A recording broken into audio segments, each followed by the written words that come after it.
Kita akan baca yang diambil dari Matius 19 ayat 20.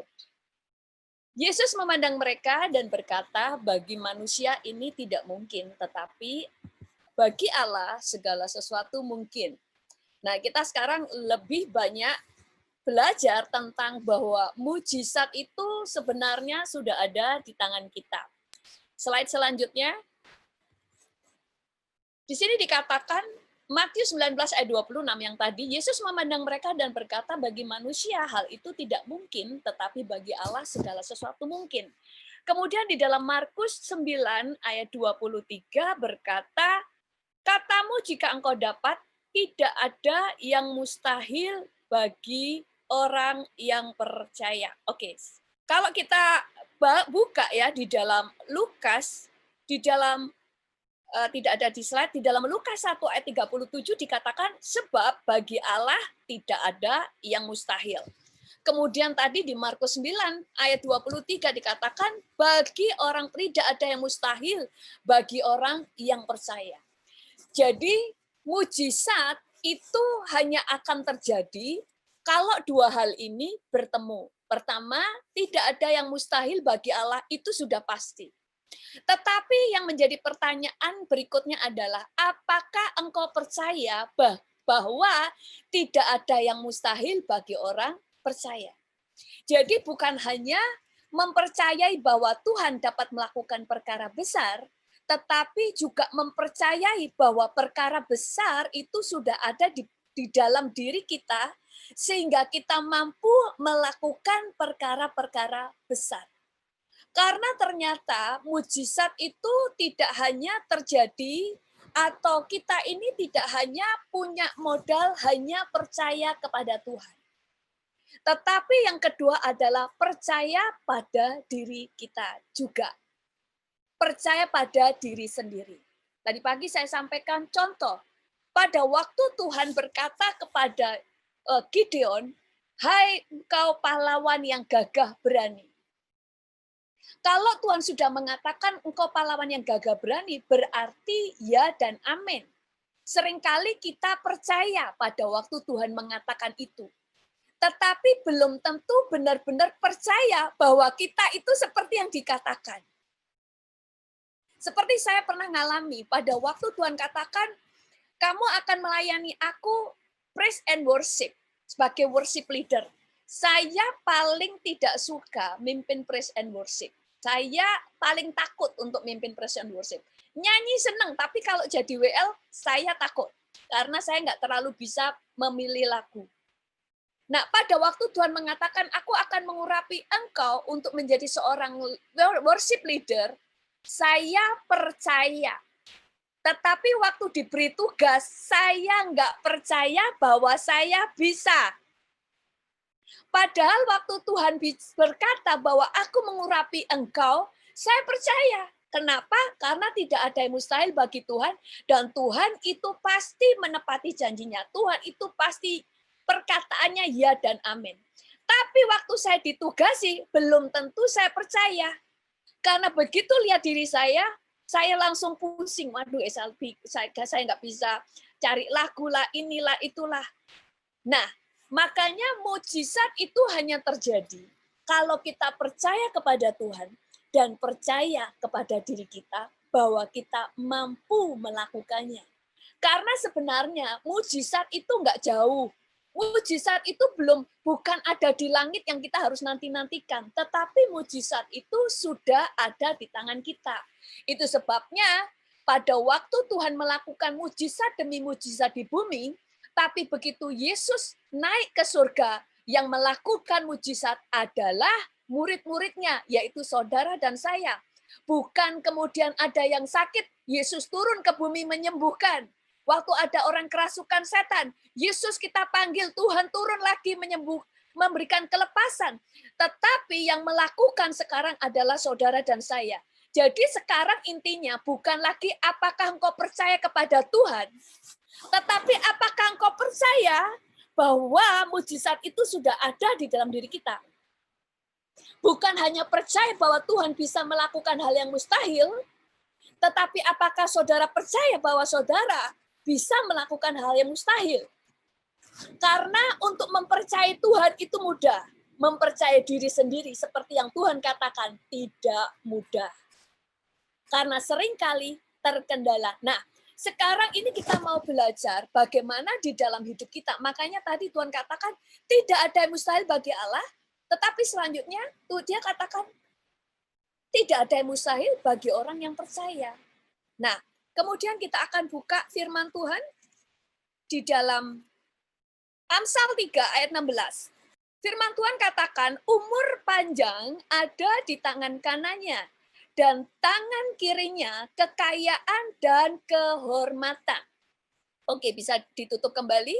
Kemudian kalau di dalam bahasa terjemahan bahasa Indonesia sehari-hari, nggak ada di slide, di situ dikatakan hikmat memberikan kepadamu umur panjang, kekayaan, dan kehormatan. Di dalam Tuhan itu ada umur panjang, ada kekayaan, ada kehormatan. Dan itu sudah diberikan kepada saudara dan saya. Tetapi Tuhan juga mengatakan hikmat memberikan kepadamu umur panjang, kekayaan, dan kehormatan. Maksudnya adalah hikmat itulah yang membuat saudara tahu bagaimana apa yang Tuhan berikan kepada saudara, umur panjang, kekayaan, dan kehormatan itu jadi, itu terlaksana, itu menjadi daging, itu digenapi dalam hidup saudara. Itu sebabnya kalau kita belajar firman Tuhan lebih dalam, Tuhan itu sering berbicara tentang saudara harus punya hikmat, dan iman itu sama besar. Saudara itu nggak cuma butuh iman, tapi butuh hikmat. Karena iman bicara tentang saudara mempercayai hal-hal yang belum kelihatan. Hal-hal yang Tuhan janjikan yang saudara tidak paham. Hal-hal yang di roh yang saudara nggak bisa lihat, bahkan firman Tuhan katakan, walaupun tidak ada dasar untuk berharap, tetapi berharap juga, itu iman. Tetapi untuk menjalankan iman, untuk menjalankan kehidupan, butuh yang namanya hikmat. Makanya di dalam kehidupan kita ada 4 hal yang kita butuhkan. Yang pertama adalah iman, kedua hikmat, yang ketiga pengetahuan. Ya, iman, hikmat, pengetahuan, dan skill. Skill ini sebenarnya saya biasanya mengajarkan bukan skill, tetapi pengurapan. Tetapi skill ini juga butuh. Nah, bisa ditutup lagi. Nah, di dalam kehidupan kita, kita itu butuh hikmat. Kenapa? Karena seringkali jawaban Tuhan atas hidup kita sudah ada di dalam diri kita. Tetapi hikmat adalah kemampuan untuk memutuskan apa yang harus kita lakukan. Itu adalah hikmat. Dan hikmat adalah kemampuan menemukan apa yang dalam diri kita yang ternyata itu adalah alat Tuhan untuk menjawab doa kita. Nah, saya mau contohkan ya, seringkali Tuhan itu dalam melakukan mujizat atau jawaban doa, kita selalu membayangkan kalau kita ada pergumulan, itu Tuhan itu akan membuat mujizat dari luar. Misalnya kalau saya butuh uang, Tuhan akan kirimkan orang mengirimkan uang. Kalau saya butuh rumah, tiba-tiba ada orang yang membelikan saya rumah. Tuhan bisa melakukannya, tetapi jarang terjadi. Kenapa? Karena Tuhan itu ingin kita ini mengerti siapa diri saudara dan saya. Bahwa saudara dan saya adalah pelaku mujizat. Nah, itu sebabnya pada waktu Tuhan memanggil Musa, yang Tuhan tanya kepada Musa, apa yang ada di tanganmu? Tuhan nggak bilang gini, supaya kamu membuat mujizat, aku akan berikan kepada kamu sebuah batu. Batu akik lah, batu apa, untuk melakukan mujizat. Aku akan memberikan sesuatu. Enggak. Apa yang ada di tanganmu? Karena Tuhan seringkali untuk memulai pertama kali adalah apa yang ada dalam diri kita. Karena Tuhan itu selalu sudah menyediakan segala sesuatu dari diri kita. Dari tongkat Musa itu justru Musa melakukan banyak mujizat, membelah laut, kemudian tongkat menjadi ular, sampai akhirnya tongkat Musa disebut tongkat Allah. Pada waktu janda Sarfat, dia mengalami masa kelaparan. Yang Elia tanya, bukan apa yang tidak ada pada dia. Oh, kamu apa yang kamu nggak punya? Saya nggak punya beras, saya nggak punya ini. Kalau ditanya yang nggak punya, kebanyakan banyak. Tetapi yang selalu ditanya, apa yang kamu punya? Kemudian orang ini berkata, aku cuma punya tepung sedikit dan minyak sedikit. Cukup. Dari situ Tuhan buat mujizat. Pada waktu dengan janda seorang nabi, dia nggak punya uang untuk bayar utang, utangnya banyak sampai anaknya mau diambil yang diutangi, dia mau tangkap anaknya supaya jadi budak sampai utangnya lunas. Elisa tidak menanyakan apa yang dia tidak punya, tapi yang ditanyakan apa yang kamu punya. Dan dia cuma punya minyak sedikit dalam buli-buli, itu sudah cukup. Dan itu dibuat pelipat gandaan. Sama dengan pertanyaan Tuhan, waktu ngasih 5.000 orang makanan. Tuhan tidak bertanya apa yang nggak punya, apa di mana ada toko, di mana bisa beli makan. Bukan itu yang Tuhan tanya, tapi apa yang kalian punya. Mereka cuma punya 5 roti dan 2 ikan. Dan itu cukup bagi Tuhan. Jadi intinya gini, seringkali orang Kristen gagal fokus. Karena salah paham, seringkali melihat Tuhan itu memberikan jalan keluar, itu melalui sesuatu yang spektakuler, atau yang supranatural, atau lewat orang lain. Jawabannya itu dari luar masuk ke dalam kita. Tetapi seringkali cara Tuhan nggak seperti itu.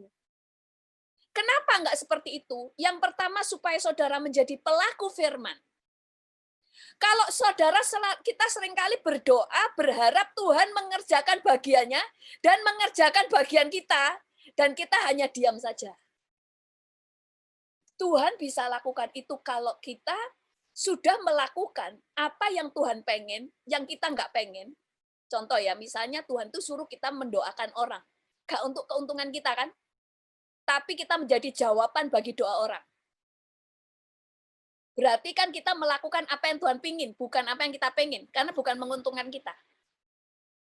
Tiba-tiba kita disuruh Tuhan untuk besuk orang di pelosok. Makanya firman Tuhan katakan orang yang mengasihi Tuhan itu, Tuhan memberikan roti pada waktu dia masih tidur. Karena dia sudah mengerjakan yang Tuhan pengen, bukan yang dia pengen.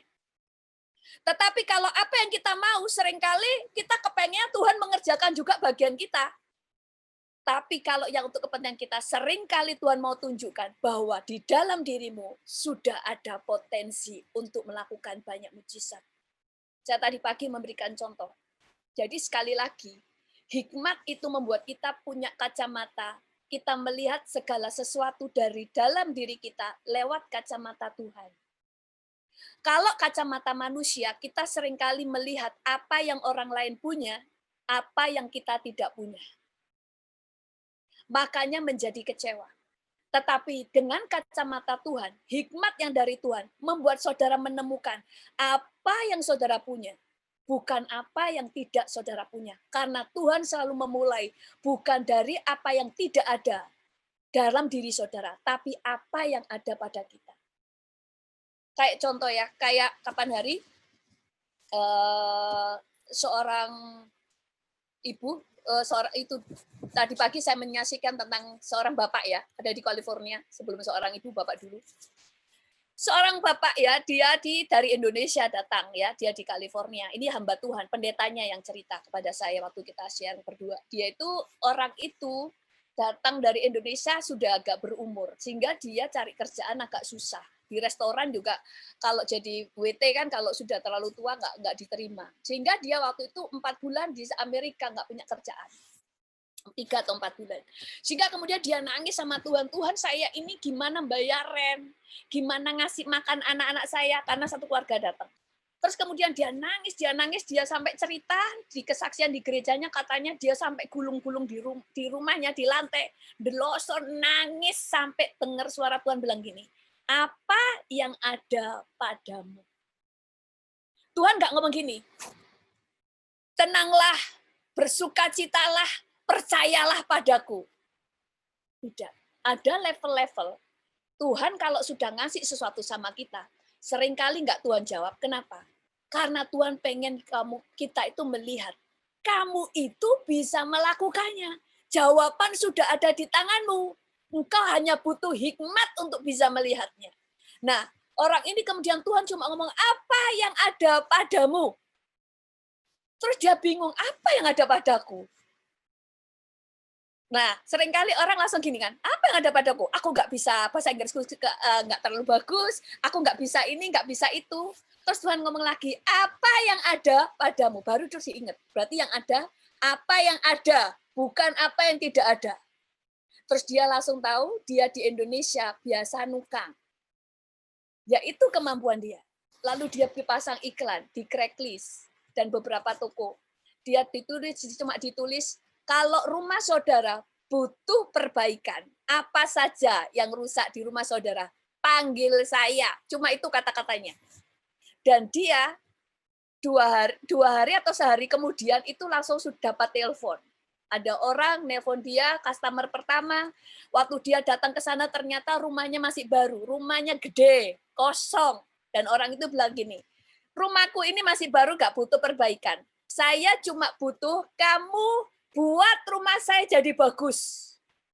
Terserah kamu mau kamu isi rumah saya dengan apa, saya akan kasih kamu kunci dan uang. Terserah kamu mau isi, yang penting rumah saya menjadi bagus. Saya akan liburan selama 3 bulan. Dan saya akan kembali, akan melihat bagaimana hasilnya. Setelah orang itu pulang, orang ini sebenarnya pengennya nolak. Tapi dia nggak punya kerjaan. Akhirnya dia ngomong, dia nangis lagi di rumah itu, gulung-gulung lagi dia bilang. Dia gulung-gulung lagi, stres. Baru pertama dapat customer langsung proyeknya besar. Bingung kan? Tuhan ngomong lagi, apa yang ada padamu?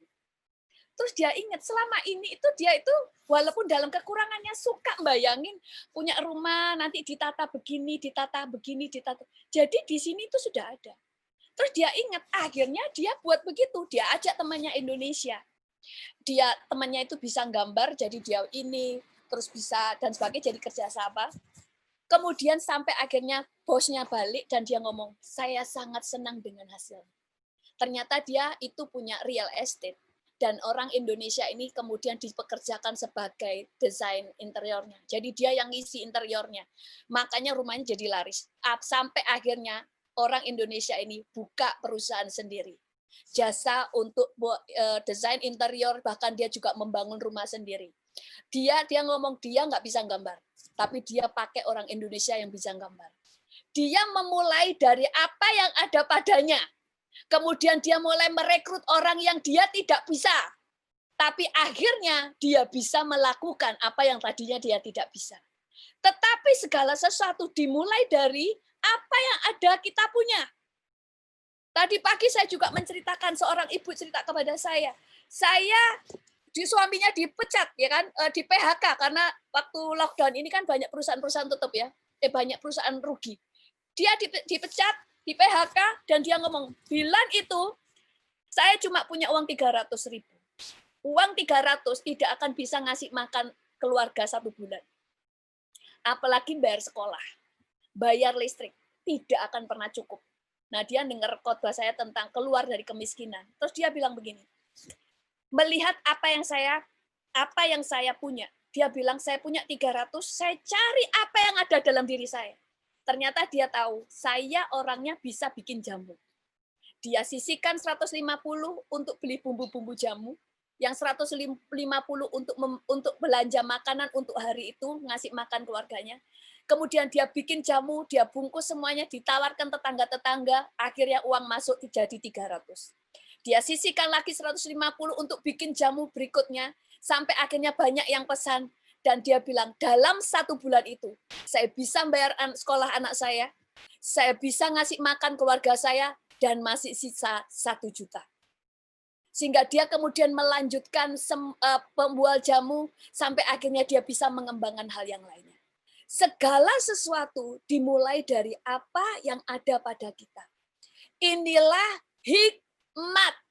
Makanya anak Tuhan, Tuhan selalu mengatakan hikmat, punya hikmat. Jadi kita ini mulai melihat, jangan cuma doa, kemudian iman yang ngambang. Tetapi mulai belajar, cari apa yang ada pada kita. Apa yang ada padaku. Dan kemudian tadi pagi saya juga cerita tentang ada seorang anak muda, teman saya ini yang cerita, tetangganya itu orang miskin, anaknya 4. Dia ngomong sama anak yang pertama, Bapak Ibu hanya bisa nyekolahkan kamu sampai SMA. Setelah itu gak bisa ngasih modal, gak bisa nguliahkan, terserah kamu seperti apa, tapi kamu tuh tanggung jawab untuk mengangkat ekonomi keluarga supaya bisa nyekolahkan adik. Dia tidak melihat apa yang tidak ada. Kalau tidak adanya banyak. Dia mulai belajar mencari apa yang ada pada dirinya. Dia berkata, teman saya yang cerita, dia ini orangnya suka bahasa Inggris. Sehingga dia matengi bahasa Inggris, dia belajar bahasa Inggris, sampai kemudian begitu dia lulus SMA, teman-temannya pada kuliah, dia tetap matengin bahasa Inggris, lihat film, lihat ini, pokoknya dia belajar dari lagu, dari semuanya. Kemudian teman saya itu ngomong sama dia, teman saya ini dengar kalau ada kedutaan Amerika di Indonesia, butuh orang Indonesia yang bisa bahasa Inggris. Dia tawarkan anak ini daftar dan diterima. Saat itu beberapa tahun yang lalu ya, gaji dia sudah $2.000. Teman-temannya kuliah, tapi gaji dia mendapat gaji yang tinggi.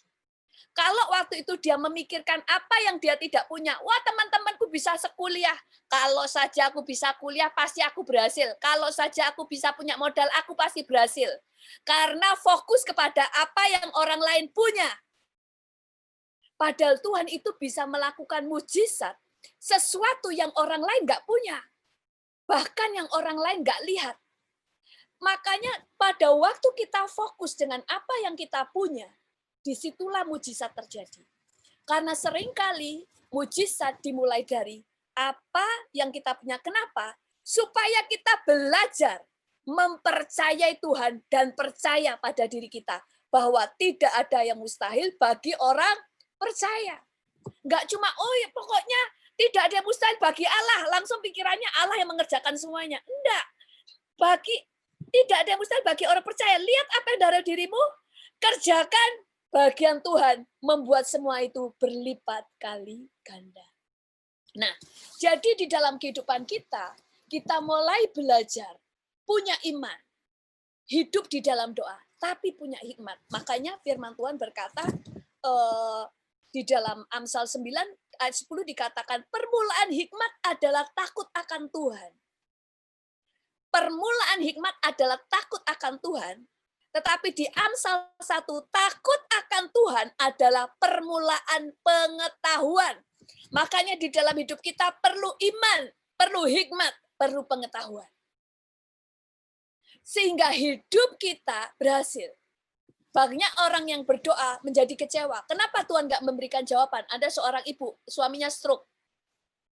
Dia doa, dia datang sama pendeta. Dia bilang, saya sudah mendoakan suami saya. Tapi nggak Tuhan jawab-jawab. Nah, kalau Tuhan nggak jawab, berarti ada yang Tuhan mau kita lihat. Kita cari dalam diri kita. Kemudian hamba Tuhan itu cuma bilang begini, kamu harus berubah cara kamu berbicara. Kamu berubah kata-katamu. Mujizat itu ada di mulutmu. Kemudian dia mulai belajar untuk memberkati suaminya. Dia memperkatakan berkat kepada suaminya, memperkatakan kesembuhan kepada suaminya. Dan suaminya tidak lama sembuh. Sampai dia bilang gini, begitu mudahnya. Tahu gitu, dari dulu saya ngomongnya begitu. Mujizat apa yang ada padamu? Dia nggak punya uang untuk mengobati suaminya, tapi dia punya mulut untuk memberkati.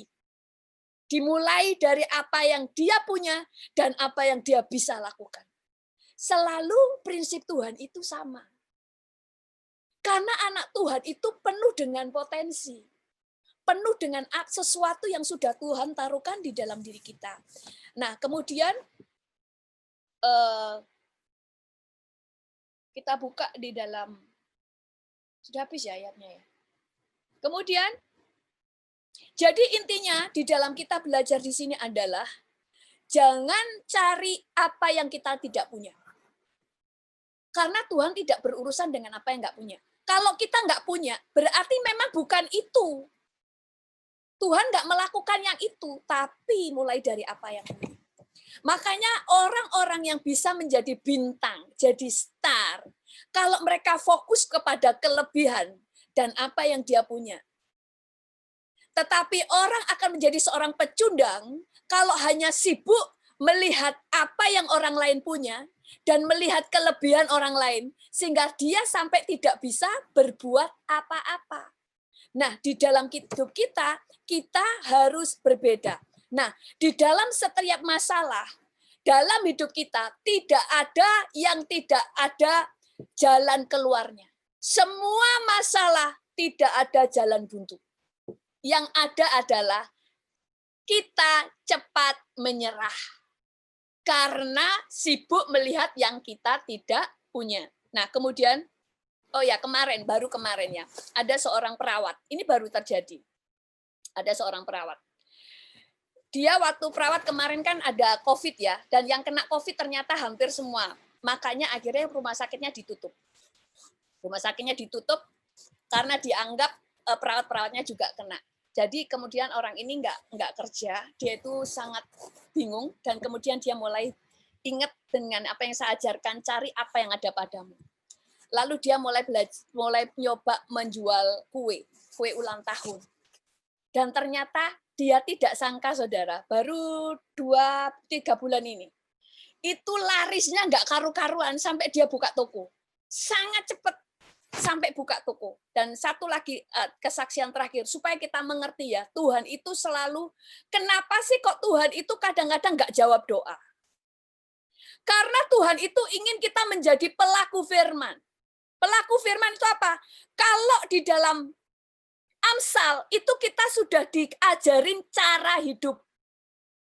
Makanya Tuhan tidak menjawab doa karena supaya saudara harus tahu, Amsal bicara apa untuk kamu hidup. Kalau semua selalu Tuhan yang melakukan bagian kita, maka kita tidak akan pernah menjadi pelaku firman. Sehingga pada waktu firman yang berkata tidak ada mustahil bagi orang percaya tidak akan pernah berlaku. Karena semua Tuhan yang kerjakan. Makanya kadang-kadang Tuhan nggak jawab sampai kita melakukan sesuatu. Ada seseorang, ini kesaksiannya udah lama, ini di Amerika, orang bule. Orang itu waktu itu dikasih 2 pilihan. Kamu terus bekerja tapi gajinya kecil, atau dia mengeluarkan diri tapi dapat pesangon.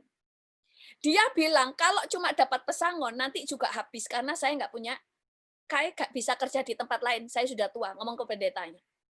Tetapi kalau saya kerja di situ, gaji sebulan nggak cukup untuk kebutuhan sebulan. Kerjanya kan kecil. Terus dia bilang, Pak Pendeta doain saya. Pendetanya cuma bilang gini, saya nggak perlu doain kamu. Tapi kamu harus memulai sesuatu yang kamu bisa lakukan.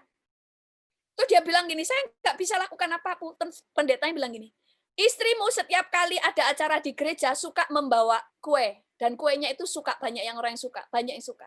Terus dia bilang ini, bikin kue, kasih ke perusahaanmu dari bosmu sampai pegawai yang paling rendah, free. Pada waktu dia bagi-bagikan, banyak orang yang pesan makanan kepada dia. Kemudian bosnya bilang begini, bikin lagi, kasih ke perusahaan yang lain, free. Dan perusahaan yang lain akhirnya banyak yang pesan. Terus kemudian pendeta bikin lagi yang banyak, kasih perusahaan yang lain. Sampai akhirnya banyak yang mengenal. Terus akhirnya hamba Tuhan itu bilang gini, sekarang kamu tahu nggak jawabannya, apa yang kamu harus lakukan? Dia bilang gini, saya tahu, saya harus keluar, mengambil pesangon, dan kemudian saya bikin usaha sendiri. Kadang Tuhan memaksakan memaksakan sebuah kejadian, keadaan, supaya kita mulai keluar dari hal yang sebenarnya kamu nggak diberkati banyak di situ. Tapi seringkali kita bayangin, berkati aku Tuhan di perusahaan ini diangkat, jangan sampai dia dipecat. Tapi Tuhan memang menghendaki engkau dipecat. Supaya kita melakukan yang besar. Dan setelah orang ini kemudian membuka perusahaannya, kuenya ya, dalam 2 tahun, dia sudah membuka 5 galeri. Kenapa? Karena ternyata Tuhan memberkati dia justru di situ. Itu sebabnya di dalam hidup kita, seringkali Tuhan memaksakan keadaan, membuat kita keluar dari kenyamanan, membuat kita keluar dari apa yang kita tidak pikirkan, supaya Tuhan bisa memberikan kuasa mujizat pada kita. Tapi yang kita belajar tadi, yang pertama, mujizat terjadi kalau kita nggak cuma percaya kepada Tuhan, tapi percaya bahwa kita mampu melakukan seperti yang Tuhan katakan, tidak ada yang mustahil bagi orang percaya. Yang kedua, kita harus mulai tahu untuk mencari apa yang ada pada kita, bukan yang tidak ada pada kita. Karena Tuhan seringkali memulai segala sesuatu dari apa yang ada pada kita. Jangan melihat kelebihan orang lain, karena kelebihan orang lain itu kelebihan dia. Tapi fokus kepada kelebihan dan apa yang kita punya. Baru segala sesuatu Tuhan lakukan. Dan kita nggak cuma butuh iman, tetapi hikmat. Kalau next time kita akan belajar, Tuhan selalu bicara hikmat dan iman itu sama besar kebutuhannya. Sama besar. Engkau butuh hikmat dan engkau butuh hikmat.